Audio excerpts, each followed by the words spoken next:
Hello, everyone. My name is Nathan Jarosz here on WAOH TV.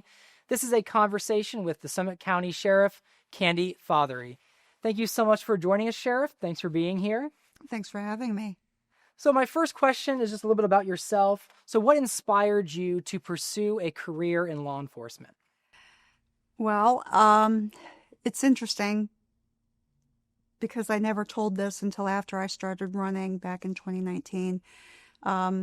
When I was a child, I was actually sexually abused by a neighbor, and I was about 8 or 9 years old when that happened, and it happened for a couple of years, and I never told anybody. In fact, I never even spoke of it until about 5 or 6 years ago.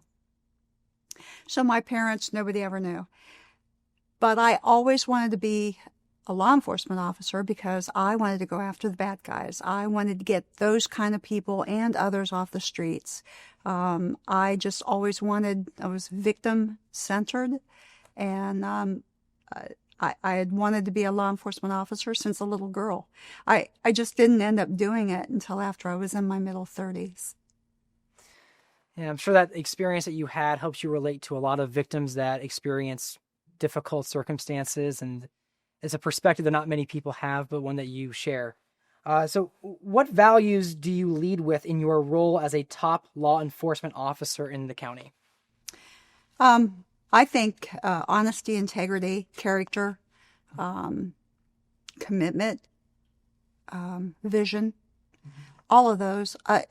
It's not just for me, but I expect those from all of the people at the sheriff's office.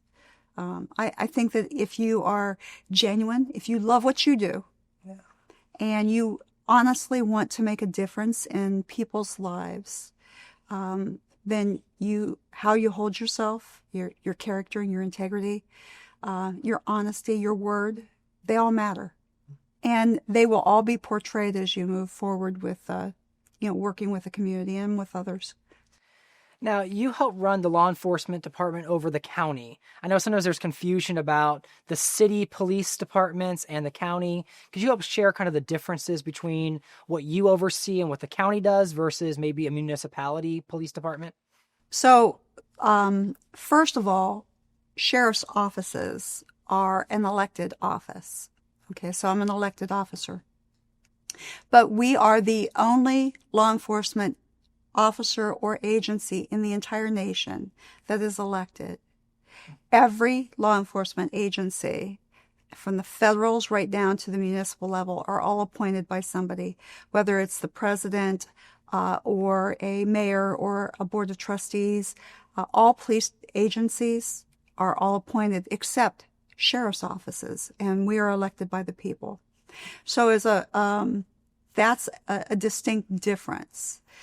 As an elected official and being the top cop in the county, my job is to first and foremost keep the peace. The laws in the state of Ohio, especially Ohio Revised Code 311, dictates exactly what it is that sheriffs are supposed to do. So making it easy, I'm responsible for keeping the peace in the entire county. I have jurisdiction to go anywhere in the county. I run the jail. We keep the peace by patrolling and investigating crimes, and then also I'm responsible to attend to the Court of Common Pleas, so the county court. I'm also responsible for warrants. Now it's sexual predators, arsonists, violent offenders, all of those fall under my jurisdiction. A local police department, whether it be a city police department or a township police department, their jurisdiction is only within that township or that city. For them to work on a regular basis outside of that perimeter, their jurisdiction, it requires them to work with us, because we have sheriffs have the entire county where they're confined. The other thing is that in a municipal police department, their primary job is just patrolling and investigating crimes. They don't, for the most part, they don't do anything beyond that. Sure. And what are some of the programs that you've implemented in your role as sheriff? Oh my goodness. I'm sure there's many of them. But There's a lot of them, and I know that I'm going to forget some important ones, but we started with the jail. I've recently introduced a MAT program, which is medicated assisted treatment, because so many people coming into our jail have addiction problems. And so we are now addressing that by helping them, because by the end of April of this year, just January through the end of April, we had almost 800 inmates come into our jail that we detoxed with just Tylenol and Benadryl. Now we are giving them medication that helps them with that withdrawal. It's safer for them. It's safer for our staff. And then we have a new MAT programmer who actually continues now with additional medications to help them to combat their addiction while they're in the jail and when they leave and go out into the public. So that's a big thing that we've just recently done. We've been working hard with our mental health provider in our jail and to address mental health.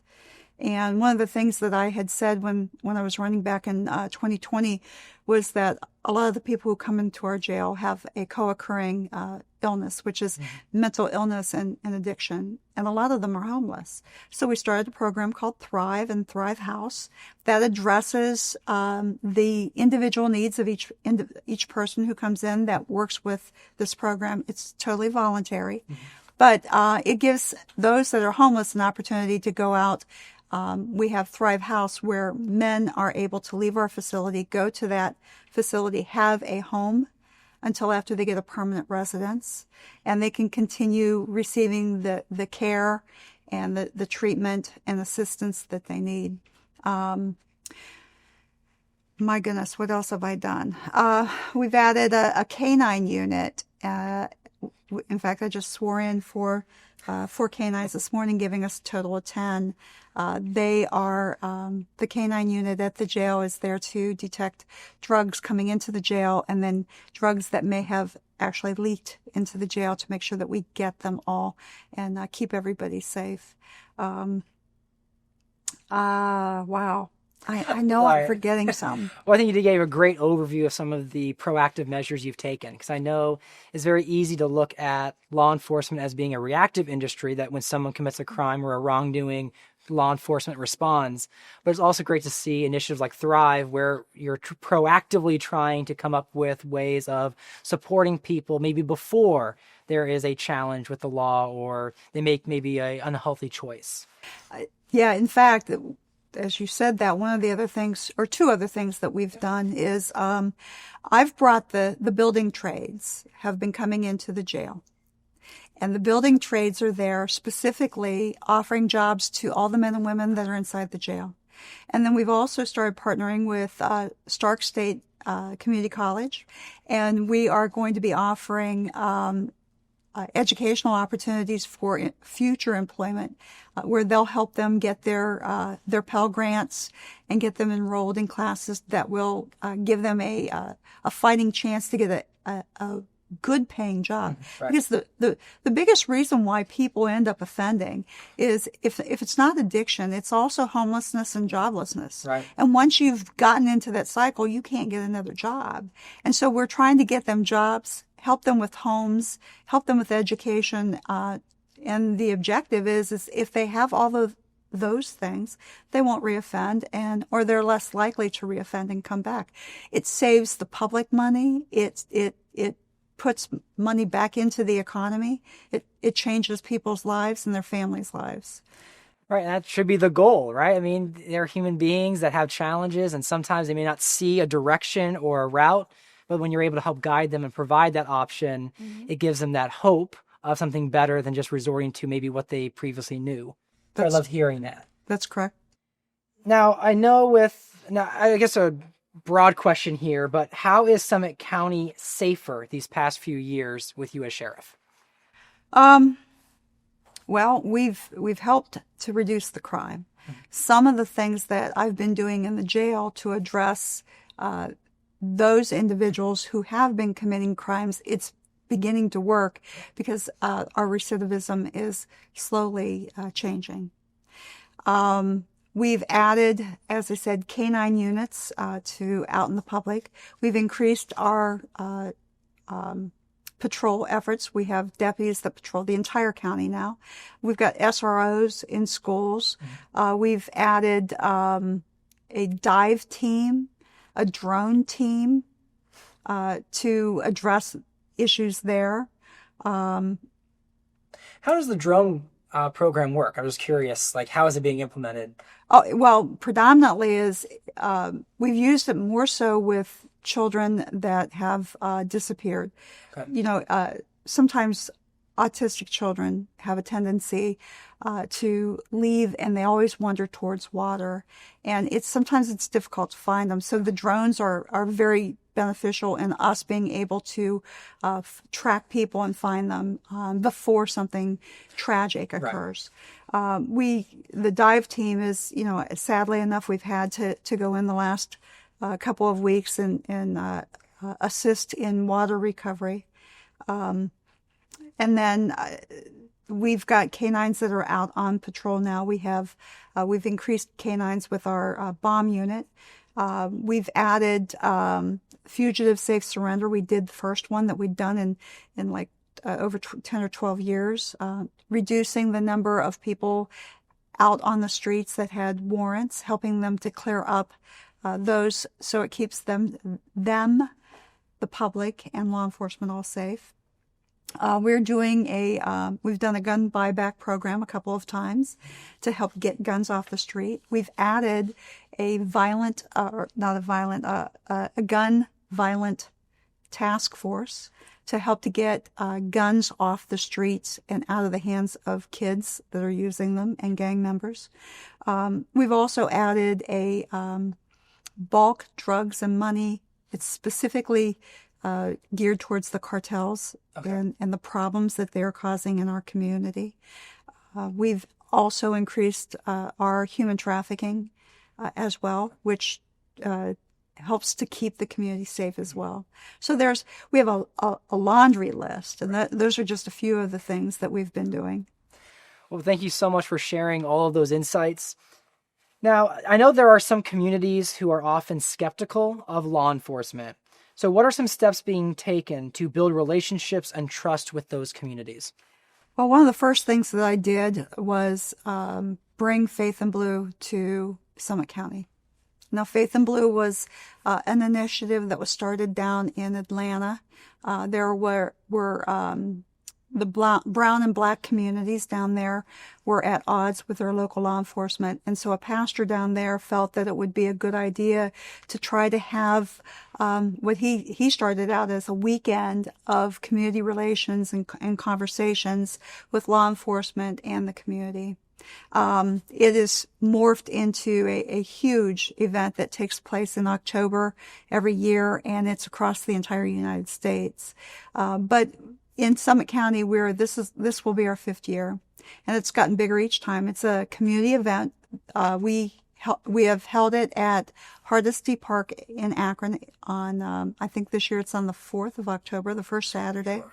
Sure. It's open and free, and it's really designed. We invite all law enforcement in the county, as well as our federal partners. So the FBI, marshals, OSP, they're all there. It's really just a day of interaction with law enforcement and the community. It's based with the faith-based community because they are, in fact, the heartbeat of every neighborhood. Usually the pastor of that neighborhood or the faith community in that neighborhood, they know what's going on. And so by bringing them in and with all of law enforcement and just having a day of fellowship, it's really improved the relationships, not just with the sheriff's office, but with all local law enforcement and their communities as well. In addition to that, our outreach to the communities, we've asked pastors as well as community organizers to invite the sheriff's office and local law enforcement to participate in their events, not as security, but as a participant.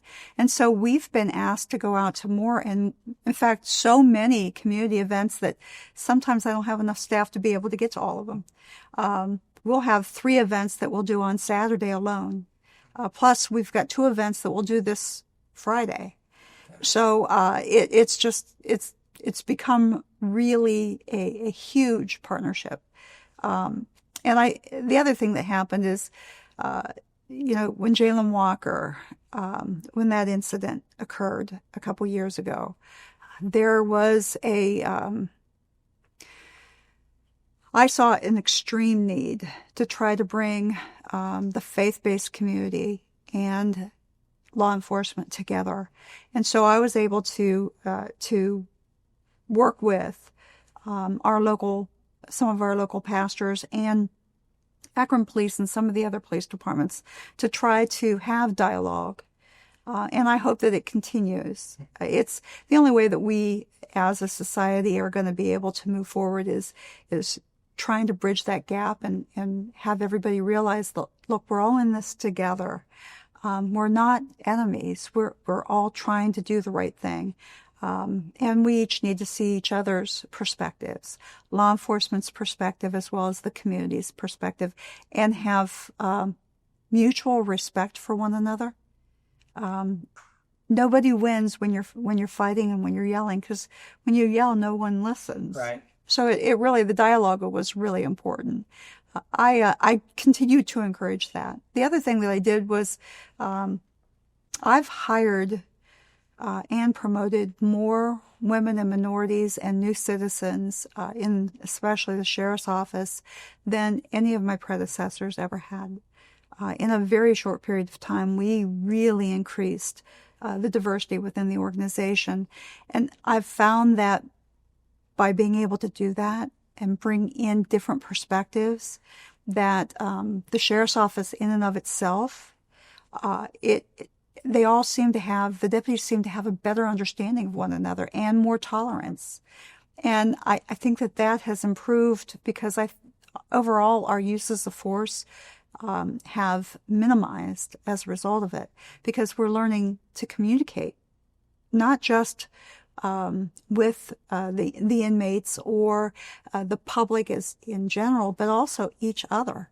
Because sometimes, even as law enforcement officers, we don't communicate with one another, and so all of that has really improved. I think all of it creates a safer community, something that moving forward, if we continue this dialogue and genuinely trying to see each other as human beings, as brothers and sisters, I think that it'll just continue to change. It's just an encouragement that I have. Yeah, right, because I know it's very easy to sometimes silo ourselves into, okay, law enforcement's here, faith-based community here, and when we start to communicate, build relationships with each other, and see that we all want that common goal of having safer neighborhoods, safer communities, that we can all live very happily together, but also while living within some rules and procedures that ensure protection of all rights is so important. So it's great to hear some of the initiatives you're taking, and it's great to hear that there's the community leaders are wanting more of it and are extending that invitation. So it's great to see that it's wanted. And now I'm switching gears a little bit, 'cause I know you mentioned there's a difference between the county and then the municipal, and there's also the difference between county and state or federal. I know like a big issue nationally has been about ICE and immigration. So for those who are concerned about ICE in their communities, what advice do you have for them to help protect their rights, but also comply with the law? Well, first thing is, if you're engaged, if ICE engages you, do not resist. Know what your rights are. You do have the right to remain silent. But if you choose to speak, don't lie. If you are a new citizen or a person in this country that was that may be here illegally, but may be going through some processes, keep your paperwork and your documents with you. Keep a copy with you and with your family, so that if engaged in ICE, you have documentation proving that you're here legitimately and you're working with the court system to become permanent residents. I think also that it's important, with cell phones, it's easy not to memorize phone numbers, but you really need to memorize the phone numbers of your family and your attorney, and have that memorized. Also, let the families know that ICE has a website that you can go into and see who it is that they have in fact detained, so that if something happens and a family member does not come home and you suspect that ICE has detained them, you can go into that website and search, and you should be able to find them. That's a help as well. But most importantly, I think, is if you've got the documentation, keep a copy on you and every family member. Know your rights. Memorize phone numbers, but most of all, don't resist and don't lie. Well, thank you so much. And is there anything else you would like to share on behalf of the Sheriff's Department? No, it's interesting. The Sheriff's Office, I don't look like anybody who came before me. So I'm a little different in my thought process, perhaps, than maybe some of the sheriffs that served in my seat. I'm very forward thinking. I'm always looking down the road. What we're doing today, how will it impact us tomorrow? And I'm encouraging all of my staff to be thinking about better ways for us to do our jobs. I have a saying, and I almost am ready to paint it on the wall, is the way that we have always done it in the past, it doesn't fly anymore. We've got to change the way that we work in law enforcement, but Sheriff's Office, my Sheriff's Office, the Summit County Sheriff's Office specifically, we need to be more forward-thinking. We need to be looking down the road. We need to be more collaborative. We're working with other agencies and working more with the public. And I think we have to think outside the box and find ways to improve what we do and how we do it. And since we're on here, we're hiring. We're always hiring. I'm always looking. In fact, I am always looking for qualified men and women of all ethnicities to come and join us. It's an excellent career, and it's very rewarding, and it's one that after a lifetime of working in it, you can retire very comfortably and have a wonderful life after retirement. So call the Sheriff's Office. We're hiring. Well, thank you so much for joining us and spending your time here. So again, this was Sheriff Kandy Fatheree from the Summit County Sheriff's Department. My name is Nathan Jarosz, and this was A Conversation. Thank you for watching.